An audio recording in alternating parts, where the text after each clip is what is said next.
सभी श्रोता को हमारे तरफ से प्रणाम और हमारे भैया राजकुमार तिवारी जी की तरफ से भी प्रणाम।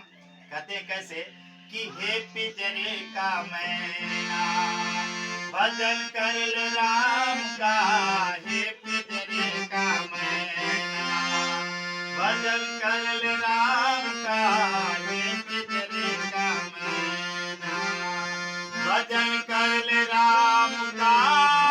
भजन कर श्याम का, हे पिंजरे का मैना भजन कर राम का, हे पिंजरे का मैना। राम नाम अनमोल रतन है, राम नाम तू कहना, भव सागर से पार हुए तो नाम हरि का लेना, भव सागर से पार हुए तो नाम हरि का लेना। भाई बंधु कुटुंब सुत नारी कोई किसी का है ना, हे पिंजरे का मैना भजन कर ले